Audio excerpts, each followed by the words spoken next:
दोस्तों, मेरा नाम है कुमकुम बिनवाल। हर कोई इस सवाल का जवाब तलाशना चाहता है कि क्या मोदी जी बैसाखी वाली सरकार चला पाएंगे अगले 5 साल। क्या उनके सर पर कांटों का ताज पहनाया जा रहा है? लेकिन मैं उससे बड़ा एक सवाल यहां पर पूछना चाहती हूं कि क्या यह सरकार 5 साल भी चलेगी, क्योंकि अगले 6 महीने में डिसाइड हो जाएगा दोस्तों कि असली खेल हो क्या रहा है। बड़े करीनी से अगर आप देखें तो नीतीश कुमार और चंद्रबाबू नायडू एक ऐसा गेम कर रहे हैं जिसमें मोदी, अमित शाह और उनकी पूरी 10 साल की जो राजनीति है वो नेस्तनाबूद हो सकती है, वो खत्म हो सकती है। मैं क्यों कह रही हूँ, इसको बहुत गहराई से समझने के लिए आपको अंग्रेजी अखबार टेलीग्राफ की ये रिपोर्ट देखनी चाहिए। दोस्तों, टेलीग्राफ देश के सबसे विश्वसनीय और सबसे महत्वपूर्ण अखबारों में से एक है। ये वो अखबार है जो लगातार पिछले 10 साल, जब पूरी की पूरी मीडिया गोदी हो गई, इसने मोदी सरकार से तीखे सवाल पूछे।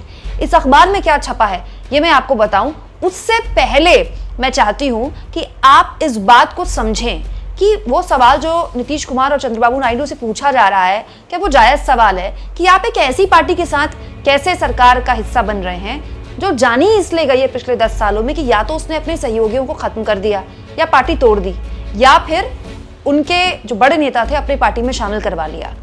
तो सवाल ये दोस्तों, क्या नीतीश कुमार और चंद्रबाबू नायडू इस रिस्क को नहीं समझते हैं? वैसे मोदी जी को राजनीति का बहुत अनुभव होगा, बिल्कुल सही बात है, उनको अनुभव भी है, लेकिन सच्चाई तो ये है दोस्तों कि गठबंधन की राजनीति का अनुभव जितना नीतीश कुमार और चंद्रबाबू नायडू को है ना, उतना मोदी जी को नहीं है। चंद्रबाबू नायडू और नीतीश कुमार ने घाट घाट का, हर गठबंधन की घाट का पानी पिया है। चंद्रबाबू और नीतीश कुमार कैसे करीने से मोदी जी की राजनीति पर डेंट मारने का पूरा प्लान बना चुके हैं, टेलीग्राफ की इस खबर के जरिए मैं आपको बताती हूं। क्योंकि चंद्रबाबू नायडू और नीतीश कुमार ने एक बहुत बड़ी डिमांड रख दी है दोस्तों मोदी जी के आगे, जो अगर उन्होंने मान ली तो फिर जो तोड़फोड़ की गुंजाइश है ना, जो बीजेपी के चाणक्य सोच रहे हैं कि अगले 6 महीने में नीतीश कुमार की पार्टी और चंद्रबाबू नायडू की पार्टी के सांसद तोड़ ताड़ के वो बहुमत हासिल कर लेंगे और फिर उनको एनडीए की जरूरत नहीं पड़ेगी, वो गुंजाइश खत्म हो जाएगी। कैसे, ये मैं आपको बताती हूँ दोस्तों। चंद्रबाबू नायडू ने एक ऐसी शर्त रख दी है मोदी जी के आगे जो उनको माननी ही पड़ेगी। वो शर्त है लोकसभा स्पीकर की पद। आप कहेंगे ये कौन सा बहुत बड़ा पद है?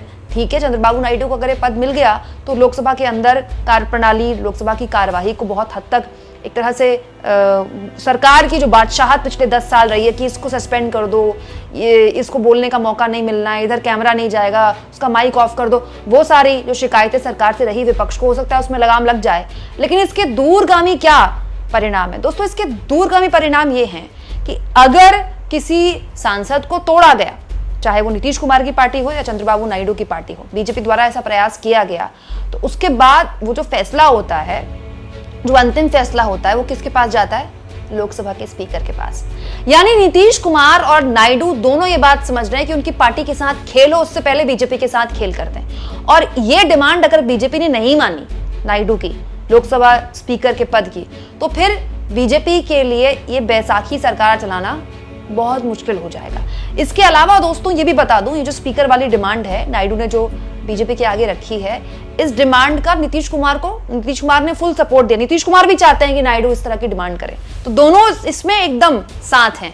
दोस्तों, लोकसभा अध्यक्ष के पद की डिमांड जो चंद्रबाबू नायडू और नीतीश कुमार कर रहे हैं, उसके पीछे एक और थ्योरी राजनीतिक गलियारों में तैर रही है कि कहीं ऐसा तो नहीं कि इंडिया गठबंधन के साथ कोई सेटिंग हो गई है। क्योंकि इंडिया गठबंधन तो खुला ऑफर दे रहा था ना, प्रधानमंत्री से लेकर उप प्रधानमंत्री से लेकर तमाम बड़े बड़े ऑफर इंडिया गठबंधन की तरफ से थे।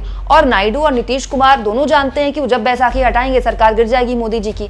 तो लोग सवाल ये भी पूछ रहे हैं और आपके मन में भी उठना चाहिए कि ऐसा तो नहीं कि विपक्ष का जो हश्र पिछले 10 सालों में संसद के अंदर किया गया, विपक्ष के साथ, इंडिया गठबंधन के साथ कोई सेटिंग हो गई हो कि लोकसभा अध्यक्ष का पद हमारे पास रहेगा, तो संसद में जो जिस तरह का रवैया सरकार की तरफ से देखा गया, उस रवैये पर आप लगाम लगा सकते हैं। और जब संसद के अंदर विपक्ष और सत्ता पक्ष के दो सबसे बड़े सहयोगी सरकार पर इनडायरेक्टली और डायरेक्टली नकेल कसने की तैयारी कर लें, तो फिर सरकार के लिए तो बड़ा मुश्किल हो जाएगा। इसके अलावा दोस्तों, टेलीग्राफ की एक खबर बताती है कि चंद्रबाबू नायडू, जिनके पास 16 सांसद हैं, उन्होंने आंध्र प्रदेश के विशेष राज्य के दर्जे की मांग रखी है।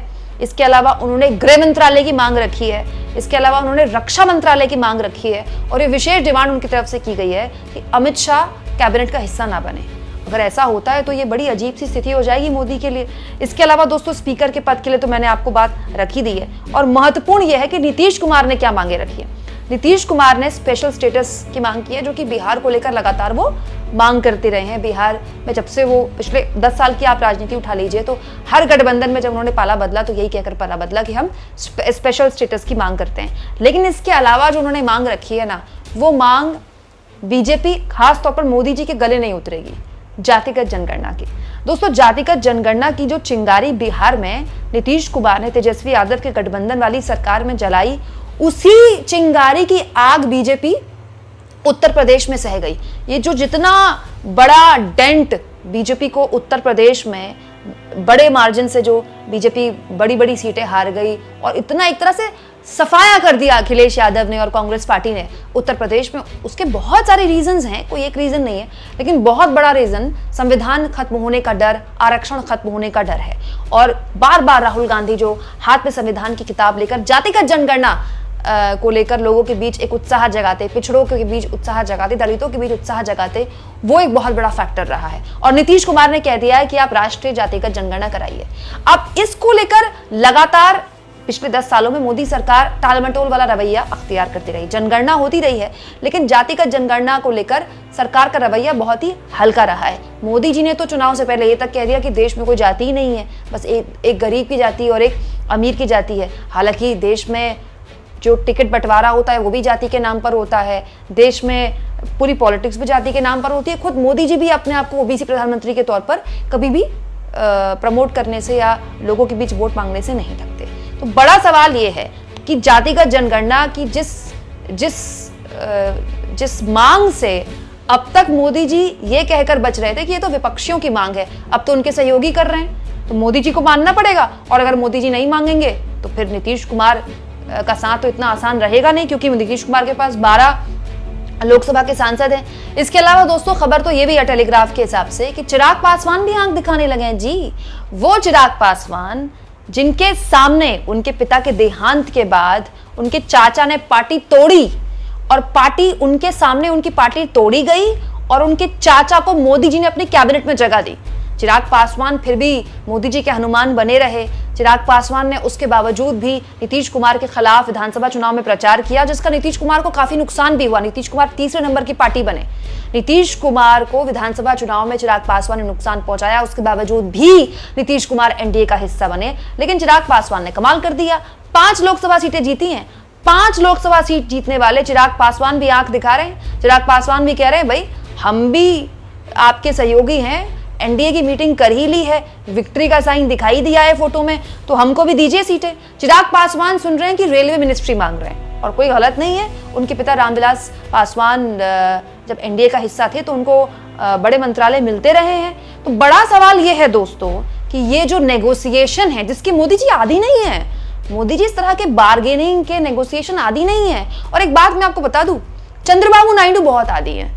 चंद्रबाबू नायडू के लिए आप कहीं भी कोई आर्टिकल पढ़ लीजिए, किसी पत्रकार से बात कर लीजिए, किसी पुरानी राजनीतिक घटनाक्रम को देख लीजिए, Chandrababu Naidu is a very hard bargainer. जब तक मांगे नहीं मनवाते तब तक मानते नहीं, और उनकी मांगे कभी खत्म नहीं होती। चंद्रबाबू नायडू आज जो दिल्ली में सेल लगी है, हो सकता है उसका फायदा उठा ले और मोदी जी को लगे कि अब इनकी मांगे पूरी हो गई, लेकिन चंद्रबाबू नायडू की मांग कभी पूरी नहीं होने वाली।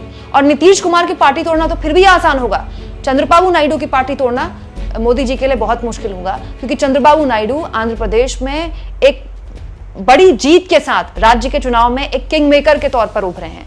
तो बीजेपी के लिए चंद्रबाबू नायडू एक ऐसी स्थिति पैदा करने वाले हैं, जो बड़ा सवाल ये है कि वो कैसे डील करेगी उससे। तो टेलीग्राफ की इस खबर के मुताबिक राजनाथ सिंह को ये जिम्मेदारी दी गई है कि वो जितने भी घटक दल हैं सबसे बात करें, सबकी मांगों को सुने, सबसे बार्गेन करें। बड़ी अजीब सी स्थिति है। इनमें से एक घटक दल ने तो राजनाथ सिंह के पास जो मिनिस्ट्री थी, रक्षा मंत्रालय, वही मांग लिया है। तो क्या राजनाथ सिंह का भी कैबिनेट जाएगा क्या? अब जब बड़े बड़े घटक दल बड़े बड़े मंत्री पद मांग रहे हैं, तो अमित शाह और राजनाथ सिंह मंत्री बनेंगे कि नहीं बनेंगे, ये भी अपने आप में क्वेश्चन मार्क है। देखते जाइए, आने वाले 3-4 महीनों में देश की राजनीति बहुत जबरदस्त तरीके से पलटने वाली है। अगर ये सरकार 5 साल अपना कार्यकाल पूरा नहीं भी कर पाई और बीच में ये सरकार गिर गई ना, तो इसमें भी किसी को कोई आश्चर्य नहीं होना चाहिए, क्योंकि जैसा कि मैं बार बार कहती हूँ, मोदी जी को एक्सपीरियंस नहीं है ना गठबंधन की सरकार चलाने का। आपको क्या लगता है दोस्तों, मोदी जी ये जो हार्ड बार्गेनिंग हो रही है, उनके सामने मांग पर मांग रखी जा रही है, झेल पाएंगे? कमेंट बॉक्स में जरूर लिखें और जितना हो सके चैनल को शेयर करें, सब्सक्राइब करें और थैंक्स फॉर ज्वाइन के ऑप्शन से अगर आप चाहें तो कुछ आर्थिक मदद भी चैनल की जरूर करें।